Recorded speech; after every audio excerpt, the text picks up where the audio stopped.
Rudy's Revelation.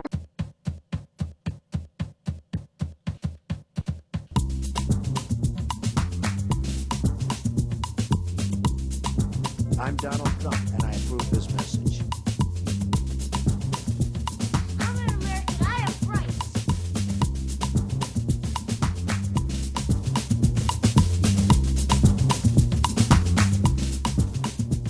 Hey everyone, welcome to today's episode. It is Wednesday, November 27th, right? Indeed it is. All right, sorry about the late start today. I did oversleep, and so let's break right into the headlines for today, November 27th.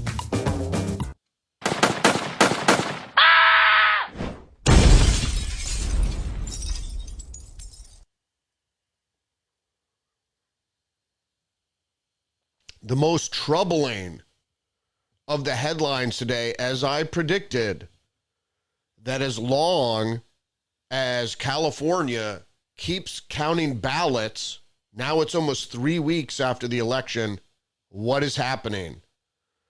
The Republicans are stuck at 219 with 2 out of the 3 races in California. The last third undeclared race in Iowa that has a GOP lead, but the California races are all ceding to Democrats as the counting goes on. What do you think this means? Like I said before, the Californians and people in Arizona and everybody who delays or slow walks the vote count is doing it in an effort to cheat. That's why you've also saw the popular vote go down, the lead by Donald Trump in the popular vote go down, because they keep injecting thousands of ballots in some cases into the presidential race that should have been called weeks ago. Well, the presidential race was called weeks ago, but some of these other House races should have been called on Election Day. There's no reason for them to be still counting votes 3 weeks out. When are people going to wake up to the fact that this is indeed cheating? Donald Trump should do something about this. In the other headlines today, just the news, California GOP incumbent Duarte now trails in one of the 3 still undecided House races. Not surprising. What is happening here with this specific race? As I said, every time they slow walk vote tabulation, the Democrats surprisingly win. And that is indeed what's going to happen here in California. The story goes on to say a GOP representative, John Duarte, in California's 13th congressional district, is now trailing Democrat challenger Adam Gray by 182 votes after more ballots were counted Tuesday night. Duarte's and Gray's race is now the closest of the 3 undecided races. Politico reported Democrat Tarek Tran is up by 613 votes against GOP Representative Michelle Steele in California's 45th district. This is another incumbent that may be unseated. The GOP Representative Mariette Miller Meeks is leading Democrat Christina Bowman by 800 votes. That race has actually already been called. If these races end up with the current leading candidate winning, the House election tally will be 220 to 215 Republicans to Democrats, with the latter receiving a net gain of 2 seats where they shouldn't gain the seats because they were leading on election day, and now with the continual voting, now they're losing. And that was the whole purpose. Justin News is also reporting Michigan Election Integrity Group warns security is weak on overseas ballots. Military and overseas voters are allowed to vote from outside the U.S. due to the Federal Uniformed and Overseas Citizens Absentee Voting Act. To apply for a ballot, a voter must provide a social security number and either a state-issued driver's license or identification number, which are used to verify the voter's identity, which should be done really for every registered mail-out ballot. In September, though, Trump raised concerns over this voting, and the Democrats are talking about how they're working so hard to get millions of votes from Americans living overseas. Actually, they're getting ready to cheat, Trump wrote on Truth Social. They're going to use these ballots, a program that emails ballots overseas without any citizenship check or verification of identity whatsoever. Ahead of the November election, vulnerabilities led to a lawsuit in the battleground state of Pennsylvania. 5 Republican congressmen filed a lawsuit against the Pennsylvania Secretary of the Commonwealth in September over allegedly lax requirements for military and overseas voters. Well, the thing is, with all of this, is the identities and citizenship of registering or registered voters should be verified with a photo ID, and in the case of these absentee overseas ballots, Social Security number. Also in the headlines today, ex-users left stunned by terrible video of Harris speaking to supporters who thought this was a good idea. Vice President Kamala Harris addressed her loss for the first time since her concession speech. Now, if you didn't see this, it was a terrible video of her, again, trying to rally FOA folks. So, FOA. OFA, Obama for America, or Organizing for America, all the activists that were nurtured and signed up and trained during the Obama administration, two Obama administrations, and others, including Biden's administration, where these people were basically brainwashed into supporting the Democrat Party. Sorry, I got a little problem with my live feed here. So why did Kamala Harris lose? Why did the Democrats lose? Why are they losing support? And why are people of all races and creeds and ages coalescing behind Donald Trump? Well, the reason being was that the Biden administration was a disaster. But one of the things that helped everybody along was MSNBC. And they were gaslit by the network, who told them everything was great and the Democrats were going to win, and Donald Trump is a fascist who will dismantle democracy, the threat to democracy. But Mediaite is reporting MSNBC loses almost half its viewers in stunning post-election ratings report. Let's see if I get that feed in. It doesn't look like it's coming in, so I hope I'm streaming. New York Post is also reporting Kamala Harris's failed $1.5 billion campaign disqualifies her forever from running for president. Dem mega donor cries cannot be trusted with money. This is an article by Nicholas McIntyre. And then even The Nation is reporting. Now, The Nation is a left-wing newspaper. So this is a little disturbing. Their headline for today, it was actually yesterday, somehow Americans are liking Trump better every day. The incoming administration's cabinet appointments are a bizarre disaster, they say. So why are the president-elect's approval ratings going up? And they go on to say 53% of respondents say they're optimistic or excited about the prospects for a second term. A photographic negative of the initial dawn of the Trump era, where the same majority said they were scared or concerned of him, mainly because of what the mainstream media was saying, which is lies. And so the mainstream media is even in a worse position now because people realize that they were gaslit, or continually gaslit, over time.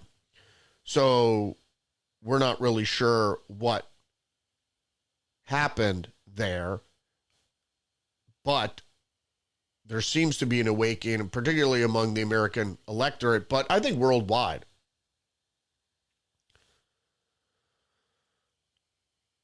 And also Matt Taibbi in his Substack Racket News, the Democrats' dirty tricks playbook documents just made public show how the groups aligned with the Democratic Party hit third-party rival with an array of underhanded schemes that put Watergate tricksters to shame.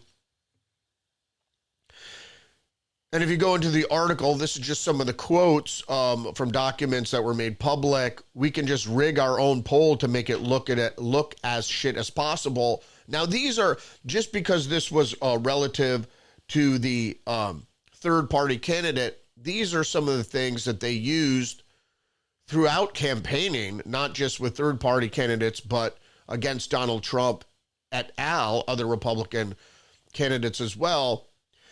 So we could just rig our own poll to make it look as shit as possible, meaning that they rigged all the polls, indeed, to make it look close, like Kamala Harris had just as much chance as winning the presidency as Donald Trump. That was not the case. It was all lies, gaslighting. They also say they're going to block signature gathering. They also say we're going to make them seem like they might be totally crazy right-wing wackos to mid-low info voters. Also, they said hijacking their ballot line and pushing extremist candidates to muddy their brand. Most of this had to do with the No Names Party.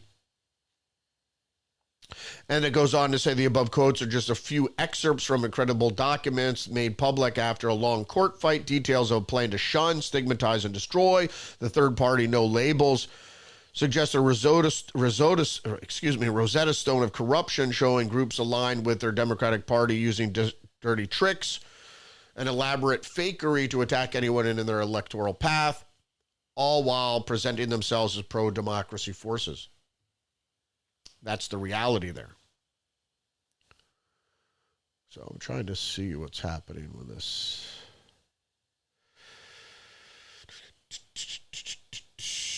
There we go. Finally getting that live stream in so I can see what I'm doing here. So going back to the news. Headline from PJ Media, washed up actors go to Italy, claim Americans are uneducated and uninformed. Doesn't this sound quite like the story I was just referring to by Matt Taibbi, where the documents showed how the elite liberals want to betray everybody else who's in their electoral path, so to speak, portraying them as rubes and uninformed, low-information voters. This includes the Hollywood elite, who supposedly are going to Italy, Spain, and other places.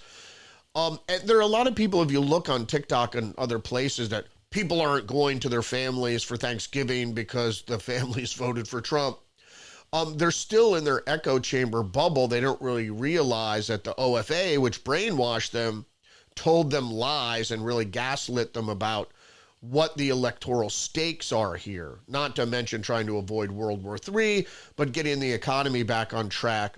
Can't really lower prices, but could certainly grow growth, I should say. Grow productivity, which is going to put more money in more people's pockets, that you can overcome the rising inflation that is really thanks to the Biden and Harris administration. Another headline today is Jay Bhattacharya, prominent physician and economist nominated by Trump for NIH director. The nominee of the NIH director must be confirmed by the Senate, which will have Republican majority starting in January.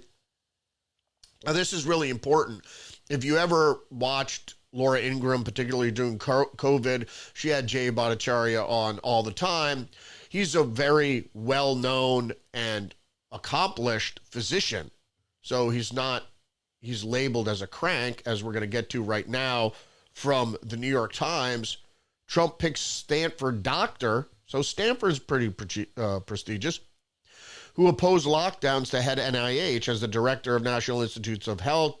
Dr. Jay Bhattacharya would oversee the world's premier medical research agency with a $48 billion budget and 27 separate institutes and centers. Going into the story here, he's the latest in a series of Trump health picks who came to prominence during the coronavirus pandemic and who hold views on medicine and public health that are at times outside the mainstream. Well, is the mainstream wrong? Is the establishment wrong? I would say yes. And the people that criticize the establishment are right. Why else would they risk any sort of prominence they may have in their field to go against the establishment? The president-elect's healthcare choices, experts agree, suggest a shakeup is coming to the nation's public health and biomedical establishment, indeed, as it should. Dr. Bhattacharya is one of 3 lead authors of the Great Barrington Declaration, and if you didn't hear, you know what this is. It's a manifesto issued in 2020 that contended that the virus should be allowed to spread among young, healthy people who are at minimum risk of death and could thus develop natural immunity, while prevention efforts were targeted to older and vulnerable people. Indeed. And that's what happened anyway. Locking people in their homes actually prolonged the pandemic. And as we saw in places like Sweden, allowing people to get herd immunity which was the right way to go. Of course, not neglecting older and sick, more vulnerable populations, because they said pre-existing disease was one of the risk factors. So people that had pre-existing disease were at risk, obviously, and they said that on and on, but it was the media that kept saying it's a deadly disease, a deadly pandemic, only for some who were had their health compromised. In any case, article goes on to say Dr. Bhattacharya also became a go-to witness in court cases challenging federal and state COVID policies, lockdowns. He joined a group of plaintiffs suing the Biden administration over what he called COVID censorship, arguing that the administration violated the First Amendment in working with social media companies to tamp down on COVID misinformation. Indeed, it was unconstitutional. That's the private-public partnership fascism. He also argued against mask mandates for school children in Florida and Tennessee. Judges in both states dismissed him as unqualified to make medical pronouncements on the matter. But what we saw here was most of the things that people were pushing, particularly people in the media, even doctors on the mainstream media channels, were saying things like cloth masks helped. They didn't. Only N95 masks would prevent you from getting sick to any degree, and particularly inside, never outside. And also the fact that children should be allowed to get sick, but would they just, spread disease to their teachers? This was all unlikely. The thing is surgical mask or cloth mask will help you from spreading disease in the classroom. So if you were sick and you went out in public, maybe you should wear a blue surgical mask. But those blue surgical masks would not help you from getting infected, period. And staying inside put you really at more risk than going outside and getting fresh air and in the sunlight and what have you. The Federalist is reporting today that parents appealed to U.S. Supreme Court after Vermont courts ruled schools can vaccinate kids against parents' wishes. A Vermont family whose 6-year-old son was vaccinated with an experimental COVID-19 intervention against the family's wishes had appealed a Vermont Supreme Court ruling. The Vermont court had ruled that the Public Readiness and Emergency Preparedness Act, PrEP, prohibits such claims, granting immunity to schools and government personnel when they mandate vaccinations. So this 6-year-old was vaccinated against the parents' wishes. Stunningly, the Vermont Supreme Court did not even pay lip service to the constitutional liberties implicated, ruling against the traditional protections of parental rights and informed consent with a child. But the PrEP Act is not above the Constitution Supremacy Clause. It's the other way around. I mean, this is the issue that happened during COVID. This is why Jay Bhattacharya is going to be elevated, hopefully elevated to head the NIH, as I think HHS Secretary-to-be Robert F. Kennedy Jr. should. It's going to be a fight, but I think it should be confirmed. Now, the One American News is reporting the New York Times needs to apologize for getting years of Trump coverage wrong. All liberal media has suffered under what has happened in the past decade, where the machinations of mainstream media were wrong. Nobody believed they're wrong, and the brainwashed people on the left, the people that drink the blue Kool-Aid, would never listen to reason, even after these outlets have been proven wrong. More nominations here. A devoted aide, this is from the New York Times, a devoted aide who keeps good news flowing will follow Trump to the White House. Natalie Harp, 33-year-old former anchor of a right-wing cable show, is poised to become the gatekeeper of information to and from the president. And the New York Times goes on to say the little known beyond Trump's immediate orbit, Ms. Harp, is now poised to play a potential influential role in the White House, sitting right outside the Oval Office and acting as a conduit for a largely unsupervised flow of information to and from the president and helping him with the social media feed. She's going to be the social media coordinator. So what? But, you know, the New York Times makes it sound scary as that she's going to be a conduit for a largely unsupervised flow of information. Whatever. The New York Times should apologize to Trump. The Federalist is also reporting Biden inflation brings price hikes to Thanksgiving feasts for a fourth year in a row. If you didn't know, a new survey from the American Farm Bureau Federation found that Americans planning to serve feasts to 10 of their nearest and dearest will pay more for their food this year than they did before Biden took office. The turkey, stuffing, sweet potatoes, rolls, peas, cranberries, veggies, and pumpkin pie with whipped cream that traditionally grace dining room tables on the fourth Thursday of every November will cost consumers $58 more.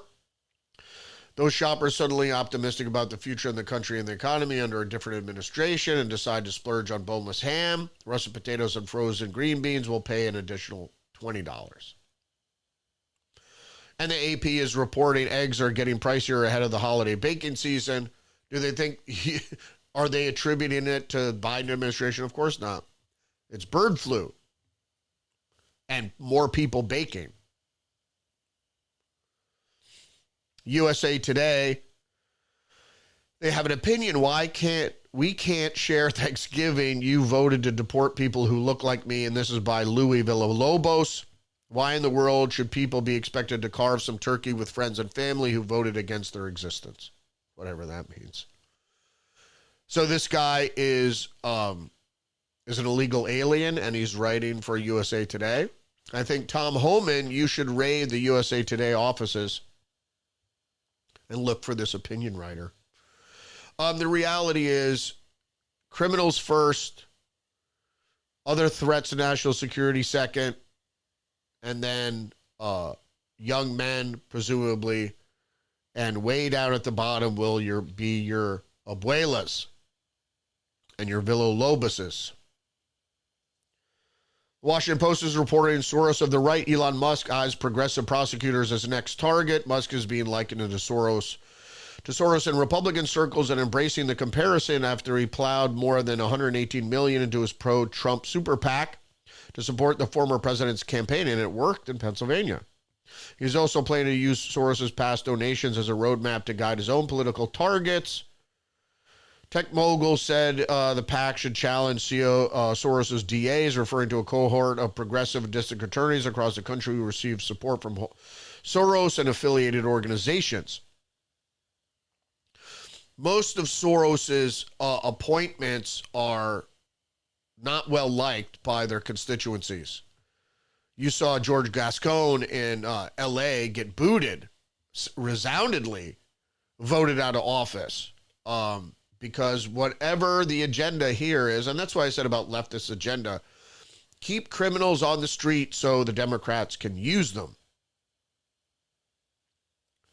Post Millennial is reporting a Democratic New York City Council member urges officials to repeal sanctuary immigration policies, stop violating the law. This guy writes, I write with a grave concern about the continued impact of New York sanctuary state and city policies, which not only violate federal law, but also put New Yorkers in harm's way. Indeed. And the Washington Examiner hits Denver's mayor, who will do anything to encourage illegal immigration. So this guy, Mike Johnston, who is the mayor of Denver, you might have heard his name be coming out of the mouth of Tom Homan. In announcing his position on presidential-elect Donald Trump's immigration policy, Johnson announced that he would have Denver police officers stationed out the county line to prevent Trump's proposed deportations, and the city would also have 50,000 Denverites there. He compared to the hypothetical opposition protest at Tiananmen Square protest, where Chinese citizens were murdered by the Chinese government while protesting more freedom. The problem here is that is considered insurrection. Particularly if you are designating armed agents of the state to resist federal law or federal law enforcement. That's called insurrection. Now, about the 50,000 Denverites turning out, if they're not armed, it's not technically an insurrection. Next headline from The Hill, Homan says he's willing to put Denver mayor in jail over deportation position. And even Rand Paul said on Sunday the same thing, that the Denver mayor would be subject for arrest if he ordered the city's police to interfere. Now, as a sanctuary city, they don't necessarily have to aid federal law enforcement, but he could certainly be jailed by ordering armed agents of the state or the city in this municipality in this instance to resist federal law enforcement officials. Next up from the Post-Millennial, this report says a legal immigrant in Virginia arrested on attempted rape charges days after being released from jail. This kind of case not only impacts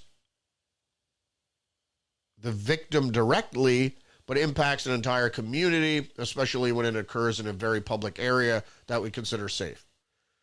Now, this is another instance where these illegal immigrants like to go out in the woods, because if you go to other countries, women never go out into the wilderness by themselves because they'd be subject to assault. And so people coming in this country, especially criminals and rapists, think it's funny that women go into secluded wooded areas, and so they lay in wait for them to rape them. So this guy was an illegal immigrant in Virginia, arrested after being released from jail. This is Virginia, and Virginia, unfortunately, has overwhelming influence from the CIA. Trump was on track to win Virginia, and then something happened. If you look at the vote tallies there, all of a sudden, boop, they went all the way up for Kamala. Very strange. So Bill Maher says Trump win proves U.S. isn't as divided and racially tribal as the media claims. No, of course, as we know, the mainstream media was wrong. Trump is a strange guy to bring together all these different coalitions, Maher told guest Stephen A. Smith on his Club Random podcast.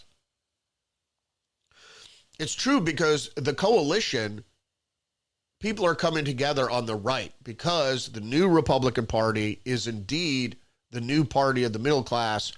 And where are people pushed together more than ever? It's indeed in the middle class, because you're forced to be with people you might not want to be, either at work or on the subway or walking down the street in a municipality. When the elite, if you don't want to be around people, you can just hide in your limo and fly in your private jet. You don't really have to mix with people you don't want to. And that's why the middle class tends to be more level-headed. Exactly what the opposite of what the media will tell you. The middle class is more level-headed about race and the other, to speak philosophically, about the people that aren't you are considered philosophically as the other in existential philosophy. Okay. Going back to this article, on Sunday's installment of his Club Random podcast, Maher and guest ESPN's Stephen A. Smith lambasted the Democratic Party over being ideologically captured by identity politics. Indeed. Smith took aim at Vice President Kamala Harris for not paying attention to how Latino voters wanted the southern border closed. There's a lot more to learn here, and most of it is understanding that the people on the left are inextricably attached to their ideology. You can't, it's the same thing with my brother, you can't shake them. Are some people coming around, some of the middle class? Sure. Realistically, though, most of them are lost cause because it's been a sophisticated propaganda. The OFA, Organizing for America, they told you that the Republicans are all racist. They want to turn this country back into an authoritarian bridesmaid's tale, which is ridiculous. Christian nationalism and all this shit, if you listen to Joy Reid, not only were they wrong, that they were propagating a narrative that is so far from the truth that was dangerous. All right, just the news, absolutely unconvincing. Court upholds state bans on transgender procedure for kids.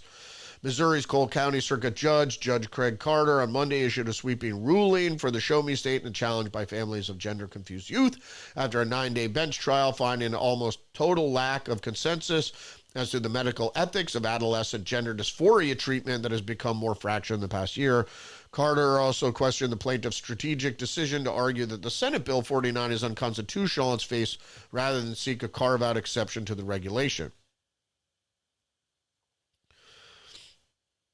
What I was going to say here, a lot of this article was based on a Tennessee ruling, but that goes without saying, is the reality is that young people should not be allowed outside of parental consent to be treated for gender dysphoria.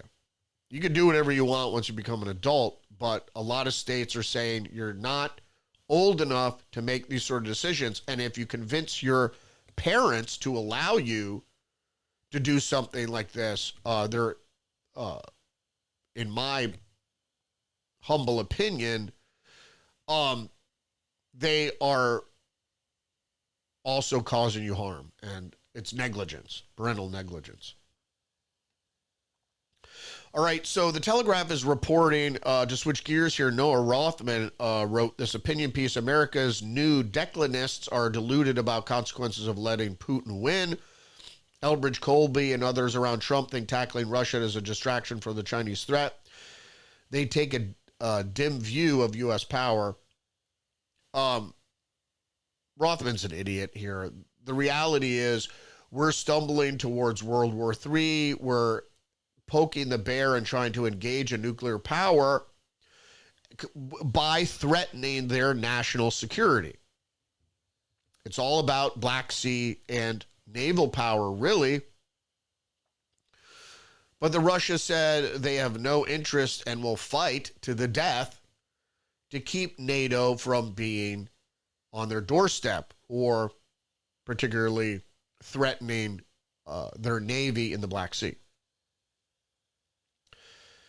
NDTV World reports NATO vows Ukraine backing after Russia missile intimidation. The Kremlin leader warned that Moscow felt entitled to hit military facilities in countries that allow Ukraine to use their weapons against Russia. Also, very scary, is NATO going to go ahead and declare war on Russia without Article 5? Who knows? Maybe there'll be a false flag.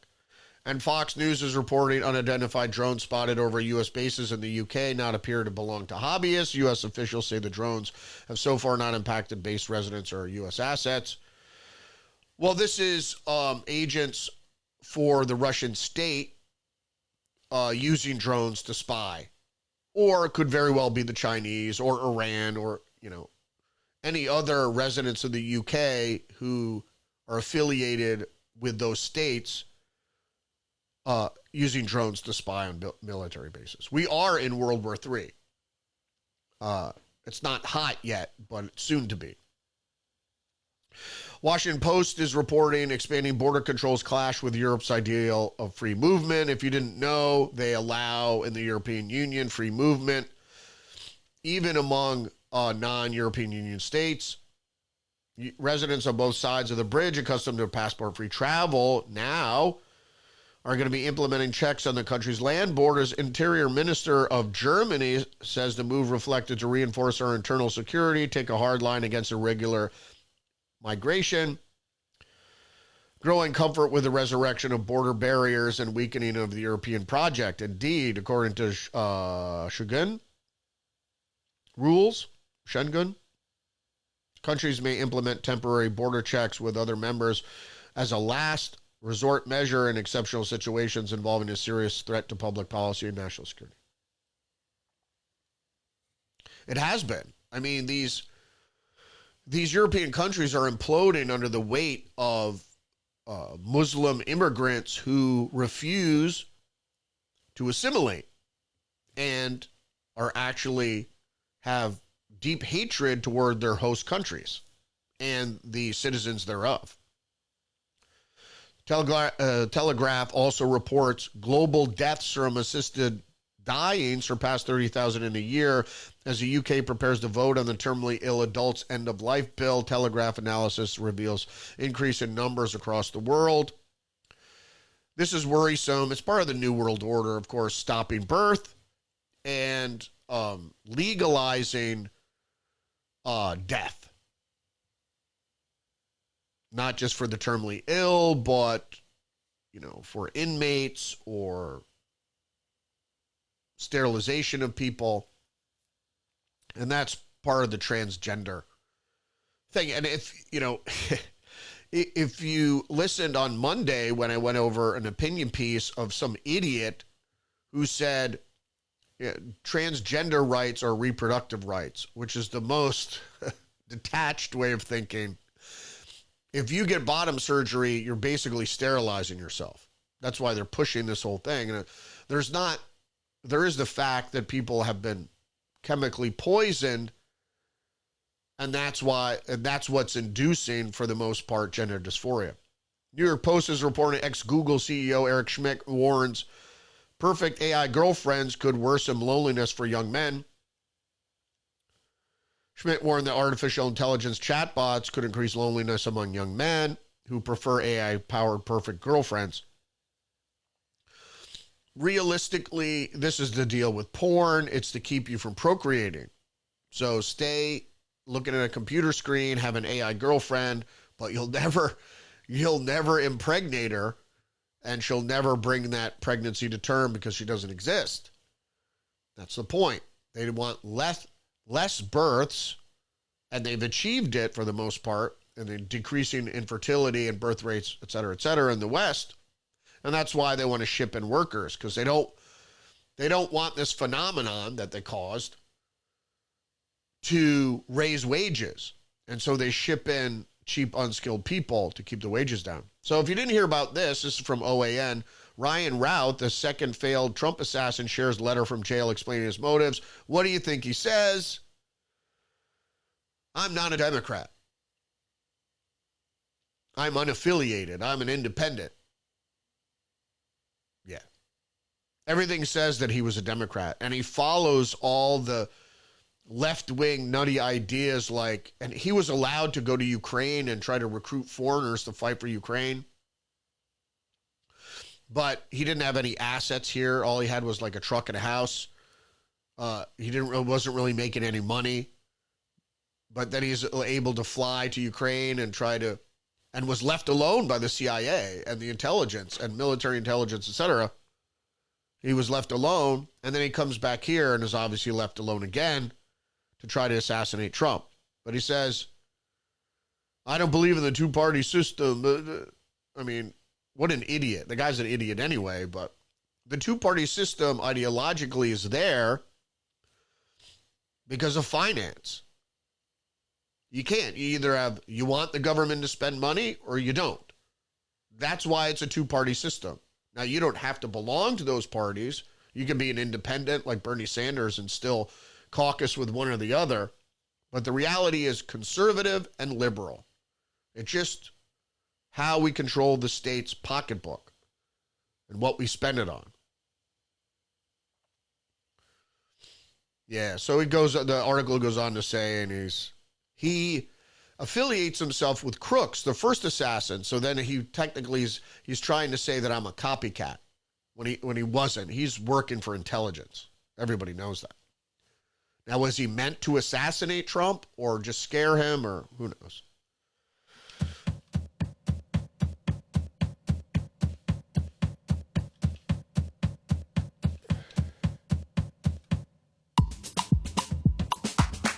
Thanks for joining me today. Don't forget to engage the channel, like, subscribe, leave a comment, share the podcast. Thanks for joining me today. Sorry about the late start. I overslept. I got woken up at 4:30 in the morning by one of my neighbor's dogs. Was out at 4:30 in the morning barking, probably at a coyote. Who are the idiots that are putting their dogs out unsupervised at that time of the morning when the coyotes are roaming around? So, sorry about that. Join me every day, Monday through Friday at 10 a.m. Live stream. Probably will not have an episode on Thanksgiving. That Friday will. Might be bringing Perry back on Friday or for a special report on the weekend. So stay hip to the trick.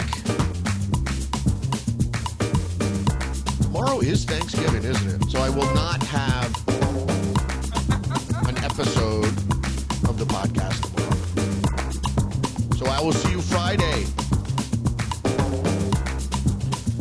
Stay hip to that trick. Respect.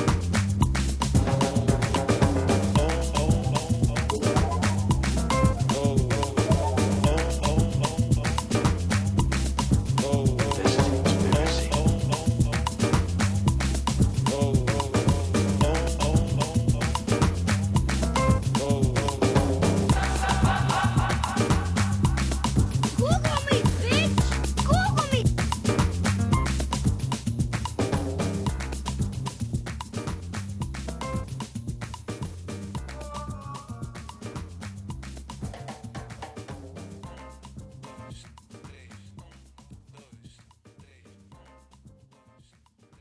I'm Donald Trump, and I approve this message.